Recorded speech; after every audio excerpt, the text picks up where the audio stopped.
Olá a todos, eu sou o professor Fábio e agora estamos nas nossas aulas sobre operadores argumentativos e desta vez nós vamos trabalhar a parte um desses operadores.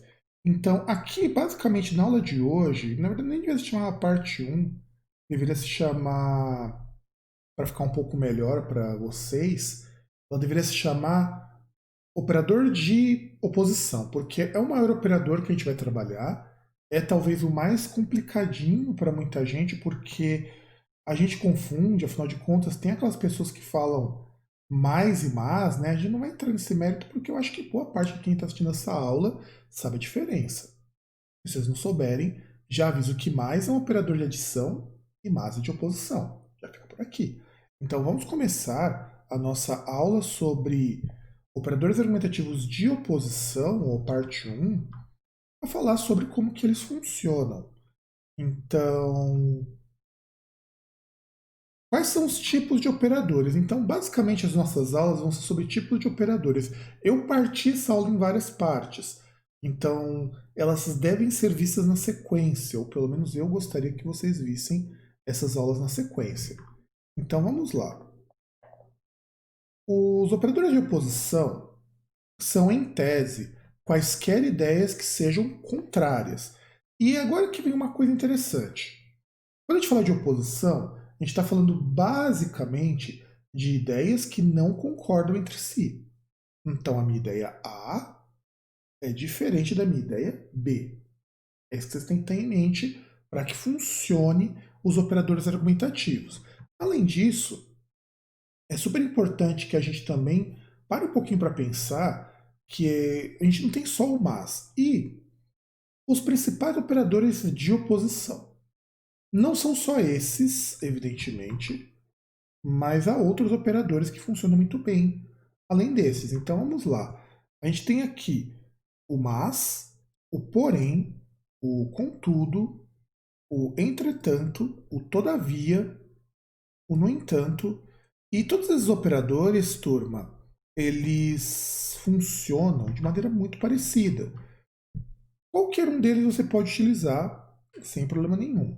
Eles estão intercambiáveis. Talvez vocês estejam vendo algumas coisas aqui, mas eu estou tentando fechar para parar as notificações, mas acontece assim mesmo. A gente prepara a aula, mas eles querem fechar umas coisinhas. Então, assim, quando a gente fala de operadores argumentativos, então, mas, porém, contudo, todavia, entretanto e no entanto não são os únicos, mas são os mais frequentes. E aí tem uma observação. De todos, o único que é de fato operador argumentativo é o mas. Todos os outros, originalmente, eram advérbios que funcionavam para intensificar o mas. Então, você pode dizer mas, porém, mas, contudo, mas, entretanto, não está errado. Então, vamos ver aqui alguns exemplos. Levei o fruto para casa, mas parece que ainda não está bom para comer. Então, levar o fruto para casa e pressupõe-se que você levaria algo que está apto para você comer, mas você está dizendo que ele ainda nesse momento não está. Eu posso substituir o mas por entretanto. E a partir do momento que eu coloco entretanto, eu posso colocá-lo onde eu quiser. Eu poderia colocar assim, entretanto parece que ainda não está bom para comer, entretanto parece que o fruto ainda não está bom para comer e levei-o para casa. Alguma coisa assim. A gente vai ver um exemplo aqui e eu vou discutir uma coisa de formação para vocês verem que operadores argumentativos, em geral, eles podem ser mudados de posição a frase com o operador, mas nem sempre isso dá certo. Se eu mudar a ordem dos eventos aqui, parece que o fruto ainda não está bom para comer, mas levei para casa. Certo? Não faz diferença, em muitos casos, em qual ordem que eu coloco o argumento oposto. Eu começo com o argumento, eu utilizo ele sempre que eu utilizar o primeiro argumento base, o segundo é sempre de oposição. E aí a gente tem que medir exatamente o que nós queremos dizer com isso, se eu mudar a ordem dos argumentos. Então, parece que o fruto não está bom para comer, mas levei para casa. Levei para casa o fruto, mas parece que ainda não está bom para comer. Tanto faz a ordem aqui. Vamos analisar agora um outro caso. O lanche era muito bom, mas caro demais. O lanche era caro demais, mas muito bom. Há diferenças em qual ordem que eu coloco os argumentos? E a minha resposta, por mais que vocês já devam ter percebido, é um sim.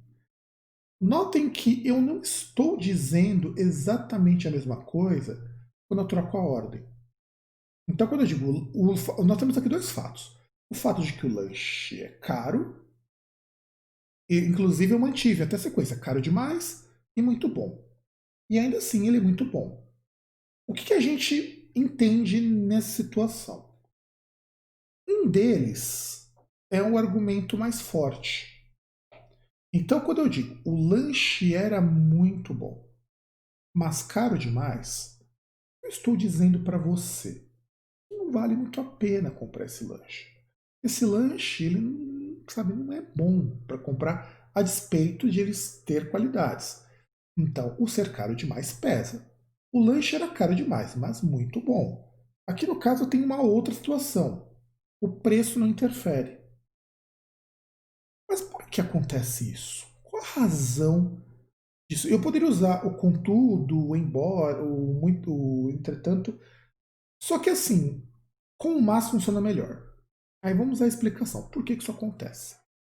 Quando você utiliza uma oração subordinada oração coordenada adversativa, ou simplesmente oração adversativa, o primeiro argumento ele é sempre o mais fraco. Eu coloquei mais forte aqui, mas na verdade ele é o mais fraco. Quando eu digo que ele é muito bom, ele é mais fraco do que o segundo argumento.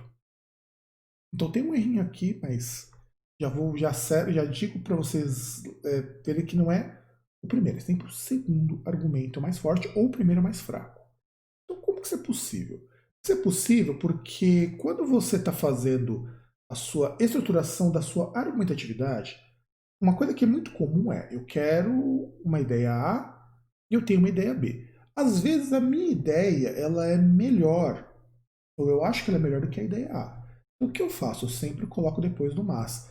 Porque é o operador argumentativo, se vocês lembrarem da aula anterior, que carrega a força da argumentação. Então, a frase que está com o operador, ela é a frase com mais força argumentativa. Não necessariamente vai ser a oração mais importante. Não necessariamente. Aqui nós estamos trabalhando com oração coordenada. Então, as duas orações têm a mesma força em termos de sintaxe. O que elas não vão ter é a mesma força em termos de semântica. Então, semanticamente, no primeiro, o ser caro é mais importante, e no segundo, o ser muito bom é mais importante, a despeito do errinho que eu cometi aqui na hora de escrever para vocês. Mas a gente tem uma outra forma de se referir às orações adversativas, que é a chamada subordinação concessiva. E aí a gente tem aqui algumas observações. Primeiro que subordinação concessiva não é a mesma coisa que adversativa, embora vá ter a mesma função do ponto de vista sintático. O que acontece é o seguinte: quando você usa uma subordinação concessiva, você já diz para o seu leitor, ou para o seu interlocutor, de que há uma oposição ao argumento que você está apresentando. Quer dizer, a contradição, a oposição, ela é aceitável, ela é admissível. Então, eu admito que tem uma posição contrária ao que eu vou falar. Como a gente trabalha com uma oração subordinada, aqui as hierarquias das orações mudam. Porque na oração subordinada, nós temos uma oração que ela é principal, ou seja, é ela que dá o tom do resto da frase, e nós temos várias orações que vão acrescentando força àquela ideia, ou seja, elas estão mais interligadas. Então, a concessiva, ela me deixa claro mais um argumento do que necessariamente vai ter uma oração de fato diversativa. Aí vamos ver um exemplo para a gente analisar isso aqui melhor. Então, quando a gente fala de subordinação concessiva, a gente está colocando assim, embora pareça que o fruto ainda não está bom para comer, levei para casa. Eu tenho que mudar o verbo também. Aqui eu já utilizo um modo diferente de verbo, que é o subjuntivo. Então, embora pareça que o fruto ainda está bom para comer, quando eu estou dizendo este embora, eu estou dizendo que ele admite o fato de que aconteceu algo que não deveria. Então, o fruto não estar bom para comer, eu deveria deixá-lo lá. Mas não, eu assumo que, na verdade, eu acabei levando para casa. Tem diferenças maiores do que essa? Não. Tanto faz, na prática, qual vocês utilizarem. Só que semanticamente dá pequenas diferenças que nem sempre o leitor vai pegar essas nuances ou precisa pegar essas nuances. E outra, quando eu estou utilizando subordinação concessiva, eu começo com ela. Isso é importante para vocês. Eu começo sempre com a minha subordinação concessiva. Eu poderia colocar, levei para casa o fruto, embora pareça que eles estão para comer. Poderia. Mas se eu vou usar isso, é preferível eu utilizar uma adversativa. Ela é mais sintética nisso. A subordinação concessiva pressupõe que eu comece por ela. Então, aí eu vou ter qual que é a oração principal? O fruto não estar bom para comer ou levar para casa? O que é mais importante é que eu levei o fruto para casa. O fato de ele não estar bom para comer é um detalhe. É um detalhe desse fruto que eu estou levando. E isso eu já estou admitindo que eu estou levando uma circunstância que eu não deveria levar. Diferente da subordinação concessiva. Então, isso daqui é basicamente o resumão do que é a subordinação concessiva, do que é a adversativa e como que nós usamos cada um deles. Algo que é super importante de vocês sempre pensarem, só para a gente fazer um resumo disso daqui. Oposição são argumentos que se contradizem ou que estão em lados opostos. Em semântica, a gente às vezes encontra isso com o nome de contraste. A gente utiliza isso como forma de contraste. Eu utilizo isso daí de forma a marcar contraste, marcar oposição, marcar alguns oxímoros em alguns casos, mas é bem mais raro. Então, a gente utiliza isso para marcar oposição, para marcar contraste, quando a gente vai pegar texto poético. Mas, no geral, a ideia básica é essa. Vocês utilizam a adversativa única e exclusivamente para um argumento A que é mais fraco que o argumento B. Você vai utilizar isso com mais frequência. Na concessiva, isso desaparece. Então, é importante que vocês tenham em mente que na concessiva isso já era. Bem? Então, a gente vai ficando por aqui nesta aula.